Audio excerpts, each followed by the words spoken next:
Hello and welcome everyone to EV education services. आज हम लोग सेल्स एंड डिस्ट्रीब्यूशन मैनेजमेंट का यूनिट नंबर 3 का लास्ट टॉपिक्स पढ़ने वाले हैं। Starting with sales channels of distribution.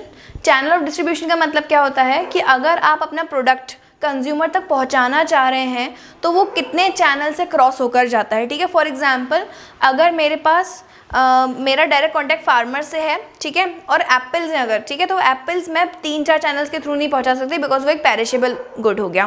लेकिन वहीं अगर मैं बॉटल्स की बात करूं, मैं कूलर्स की बात करूं, मैं एसीज की बात करूं, ये सारे ड्यूरेबल गुड्स होते हैं जिनकी लाइफ, जिनकी शेल्फ लाइफ, जिनका जो एक इसमें गोडाउन वगैरह में रहने की जो लाइफ रहती है वो बहुत ज़्यादा रहती है, तो वहाँ पर आप एक लॉन्ग चैनल फॉलो कर सकते हो। तो चैनल ऑफ डिस्ट्रीब्यूशन मतलब क्या कि आपका प्रोडक्ट जो है कस्टमर तक कितने चैनल्स होकर है, कितने लोगों को क्रॉस करके, कितने बिजनेस को क्रॉस करके जाने वाला है, उसको हम लोग चैनल्स ऑफ डिस्ट्रीब्यूशन बोलते हैं। चैनल्स ऑफ डिस्ट्रीब्यूशन 2 तरीके के होते हैं, डायरेक्ट चैनल जिसका दूसरा नाम जीरो चैनल भी होता है, और दूसरा होता है इनडायरेक्ट चैनल। डायरेक्ट चैनल मतलब क्या, फार्मर है और वो सीधा कंज्यूमर को सामान बेच रहा है, दैट इज उसके बीच में कोई भी लिंक नहीं है, तो उसको हम बोलते हैं डायरेक्ट चैनल है, जीरो चैनल, जहाँ पर सीधा मैन्युफैक्चरर है और कंज्यूमर है। ठीक है, तो ये मैन्युफैक्चर टू कंज्यूमर वाला जो चैनल होता है इसको हम लोग बोलते हैं डायरेक्ट चैनल, और इसका दूसरा नाम जीरो चैनल भी होता है।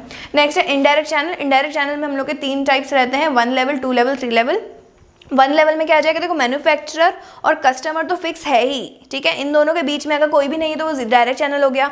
इन दोनों के बीच में अगर कोई एक बंदा है, ठीक है, फॉर एग्जांपल मैन्युफैक्चरर है, रिटेलर है और फिर कंज्यूमर है, तो ये हो जाएगा 1 चैनल।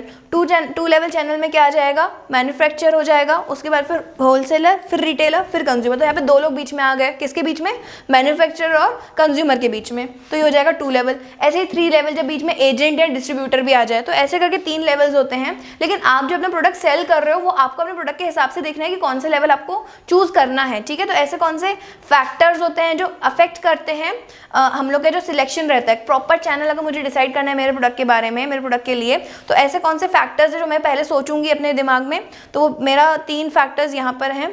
टाइप ऑफ प्रोडक्ट, मेरा प्रोडक्ट किस टाइप का है, क्या मेरा प्रोडक्ट पेरिशेबल है, क्या मेरे प्रोडक्ट की लाइफ बहुत ज़्यादा है, ठीक है, क्या मेरा प्रोडक्ट बहुत टाइम तक बिना सेल हुए सर्वाइव कर सकता है मार्केट में कि नहीं कर सकता, क्या मेरा प्रोडक्ट टेक्नोलॉजिकली एक्सेसिबल है कि नहीं, मतलब एक तरीके से टेक्नोलॉजी की वजह से क्या वो पीछे हो जाएगा अगर मैंने आज सेल नहीं किया तो ये सारे प्रोडक्ट्स पे डिपेंड करते हैं कि आपका क्या चैनल रहेगा। फॉर एग्जाम्पल अगर मेरा कोई पेरिशेबल प्रोडक्ट है, ठीक है, अगर मैं फ्रूट्स, वेजिटेबल, फ्लावर्स इन सब में डील कर रही हूँ, तो उसके लिए मुझे डायरेक्ट चैनल या max to max 1 level channel use करना चाहिए, क्योंकि वो प्रोडक्ट पेरिशेबल हो जाएंगे, ठीक है, उनकी लाइफ कम रहती है। क्योंकि वहीं ऑन दी अदर हैंड अगर मेरे पास कुछ ऐसा प्रोडक्ट है, वॉचेस वगैरह हो गया, ठीक है, जिनका कुछ उनकी मतलब पेरिशेबिलिटी नहीं रहती उनकी, ठीक है, तो यहाँ पर हम लोग 2 लेवल 3 लेवल भी यूज़ कर सकते हैं। इससे क्या होगा, देखो लॉन्ग चैनल फॉलो करेंगे तो उससे सब लोग काफ़ी सारे लोगों का प्रॉफिट मार्जिन उसमें जुड़ता जाता है और आखिरी में कंज्यूमर को ज़्यादा पैसे देने पड़ते हैं।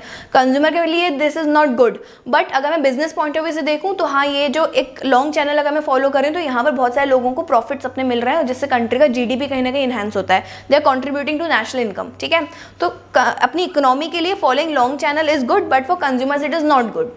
तो यहाँ पर हम लोग का प्रोडक्ट का जो टाइप है उस पर डिपेंड करेगा कि कौन सा चैनल चूज कर रहे हैं। सेकंड है कंज्यूमर नीड्स। कंज्यूमर की नीड किस तरीके की है, कंज्यूमर को आज ही सामान चाहिए या कंज्यूमर को मुझे रेगुलरली बस टाइम टू टाइम सप्लाई करते जाना है। ठीक है, अगर मैं बात करूँ ऐसे प्रोडक्ट की जो जैसे मेडिसिन वगैरह है, ठीक है, मेडिसिन वगैरह की डिमांड जो है वो उसी टाइम की रहती है। ठीक है, मतलब आपको वो प्रोडक्ट उसी टाइम सप्लाई करना पड़ता है, कभी कोई ऐसा नहीं कि यार आज मेडिसिन नहीं, चलो ठीक है अगले महीने आ जाएंगे, नहीं, वो उसका पोस्टपोनमेंट जो है वो नहीं हो सकता उस डिमांड का। ठीक है, कुछ डिमांड्स ऐसी होती है जो पोस्टपोन हो सकती है, कुछ डिमांड्स ऐसी होती है जो नहीं हो सकती पोस्टपोन। आप कार लेने जा रहे हो, अगर दिवाली पास है तो आप क्या बोलोगे, हम लोग 2 महीने बाद ले लेंगे, लेकिन वही अगर कोई बीमार है, उसको हॉस्पिटल बेड की जरूरत है या उसको ऑक्सीजन सिलेंडर की जरूरत है, उसको किसी इंजेक्शन की जरूरत है, वहां पर वो चीज़ पोस्टपोन नहीं हो सकती है। तो कंज्यूमर की नीड्स किस तरीके की है वहां पर, क्या वो पोस्टपोन हो सकती है, क्या वो पोस्टपोन नहीं हो सकती है। अगर पोस्टपोन हो सकती हैं तो आप एक तरीके से कोई भी लॉन्ग चैनल भी फॉलो कर सकते हो, लेकिन अगर पोस्टपोनमेंट नहीं है, वहां पर इमरजेंसी नीड्स हैं, तो आप हमेशा डायरेक्ट या 1 लेवल फॉलो करोगे। तो कंज्यूमर नीड्स पे भी डिपेंड करता है कि कौन सा चैनल आपको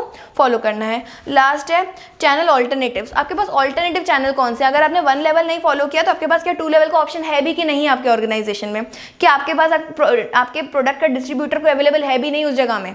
तो अगर आपके प्रोडक्ट का डिस्ट्रीब्यूटर है ही नहीं उस जगह में तो आप कभी भी 3 लेवल फॉलो कर ही नहीं सकते, you have to follow 2 level only. ठीक है। तो आपके जो ऑल्टरनेटिव्स हैं वो आपके पास कितने अवेलेबल है उस पर डिपेंड करेगा कि आप कौन सा चैनल फॉलो कर रहे हो। तो this was about channels of distribution. Moving on to next topic, channel dynamics. Channel dynamics में हम लोग क्या पढ़ने वाले हैं कि जो चैनल्स ऑफ डिस्ट्रीब्यूशन हम लोग सिलेक्ट करते हैं उसको मैनेज किस तरीके से करना है, ठीक है। अगर देखो प्रोडक्ट मैं बना रही हूँ, ठीक है, वो प्रोडक्ट एंड कस्टमर तक जाए ये रिस्पॉन्सिबिलिटी मेरी होती है, ठीक है। ऐसा नहीं कि बस मैंने एक जगह फॉरवर्ड कर दिया अब उसका हेडेक, नहीं, आगे जो रिपीट सेल्स होंगी, जब रिपीट डिमांड आएगी प्रोडक्ट की तभी मेरा बिजनेस ग्रो करेगा ना। एक बार तो मैंने सामान किसी को चिपका दिया, अगर मैंने अच्छा सामान नहीं दिया या मैंने सामने वाले को मोटिवेट नहीं किया, मैंने उसको प्रॉफिट मार्जिन नहीं दिया, अगर ठीक है, अगर मैं सामान बना रही हूँ 50 का, मैं उसको ही 100 में दे रही हूँ और कॉम्पिटिटर कंज्यूमर को 120 में दे रहा है, तो बीच में जो लोग हैं उनकी प्रॉफिट मार्जिन बहुत ज़्यादा कम होगी क्योंकि मैं अपना प्रॉफिट ज़्यादा कमाने की कोशिश कर रही हूँ यहाँ पर। तो टाइम टू टाइम मुझे जो मेरे मिडिल मैन है उनको मुझे टाइम टू टाइम मोटिवेट करना है, तो उनको उस सब चीज़ों को मैनेज कैसे करना है मुझे, तो हम लोग इस वाले टॉपिक में वो सब चीज़ें पढ़ने वाले हैं। तो मुझे किस तरीके से मैनेज करना है डिस्ट्रीब्यूशन चैनल को, सबसे पहले selecting channel members. Channel members मुझे एक ढंग से सिलेक्ट करने हैं जिससे मेरा प्रोडक्ट एंड कस्टमर तक सही तरीके से पहुँचे। ऐसा ना हो कि मेरा प्रोडक्ट तो बहुत अच्छे से निकला लेकिन वो स्टोरेज प्रॉब्लम की वजह से ढंग से स्टोर नहीं किया या किसी ने उस प्रोडक्ट को ढंग से प्रमोट नहीं किया, इस वजह से नहीं सेल हुआ, प्रोडक्ट मेरे पास वापस आ गया। अगर मेरे पास सामान नहीं बिका और वही सामान वापस आ गया तो मैं दूसरा सामान सेल करने के लिए एक्सपेक्टेशंस ही कैसे रख सकती हूँ उन लोगों से। तो मुझे जो चैनल मेंबर सिलेक्ट करने वो मुझे इस तरीके के करने जो प्रॉपर क्वालिफाइड हो, क्वालिफाइड इन द सेंस जो मेरे प्रोडक्ट को सच में आगे फॉरवर्ड करें, अपना प्रॉफिट भी देखें, अपना प्रोडक्ट समझें उसको। तो मुझे मेंबर अच्छे से सोच समझ के सिलेक्ट करने हैं। दूसरा, उनकी ट्रेनिंग होनी चाहिए। अगर मेरा प्रोडक्ट को जिस तरीके जिस जो एप्लीकेशन बेस्ड है तो वो प्रोडक्ट की ट्रेनिंग मुझे हर एक को देनी पड़ेगी, क्योंकि अगर प्रोडक्ट चलाना नहीं आएगा किसी को तो कंज्यूमर को कौन सिखाएगा प्रोडक्ट चलाना। मैन्युफैक्चरर और कंज्यूमर तो आपस में कनेक्टेड नहीं रहते हैं, वो कनेक्टेड इन मिडिल मैन से ही होते हैं। तो इन मिडिल मैन को अगर मेरे प्रोडक्ट का ऑपरेशन नहीं आएगा तो वो कैसे किसी और को सिखा पाएंगे, वो चीज़ फॉरवर्ड कैसे हो पाएगी, ठीक है। तो ट्रेनिंग बहुत ज़्यादा ज़रूरी है मेंबर्स की। दूसरा है मोटिवेटिंग चैनल मेंबर्स। अगर वो लोग ही आपका प्रोडक्ट फॉरवर्ड नहीं करेंगे, वहीं रखा आपका वेस्ट हो जाएगा, प्रोडक्ट एक्सपायर्ड हो जाएगा, वो आपके पास वापस भेज देंगे। अगर आपके प्रोडक्ट को सेल करने का मोटिवेशन नहीं है उनमें, मोटिवेशन कैसे आता है, अच्छा प्रॉफिट मार्जिन देकर, ठीक है। तो वो एक मैन्युफैक्चरर का काम होता है कि वो सबके लिए कुछ ना कुछ प्रॉफिट मार्जिन छोड़े। अगर आप अपना ही प्रॉफिट मार्जिन ज़्यादा लेकर बैठ जाओगे तो आपका प्रोडक्ट कस्टमर तक जाएगा नहीं, और एक बार तो चलो कस्टमर तक चला गया, रिपीट जो सामने से डिमांड क्रिएट होगी वो आपके पास कभी भी नहीं आएगा सामने वाला वापस आपका प्रोडक्ट लेने।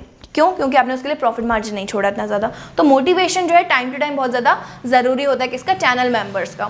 नेक्स्ट लास्ट है मॉडिफाइंग चैनल अरेंजमेंट्स। अगर आपके चैनल में कोई दिक्कत आ रही है तो आपको उसको ट्रैक करना है। आपका प्रोडक्ट अगर आपके तरफ से चला गया तो दैट डजंट मीन कि आपका हेडेक चला गया।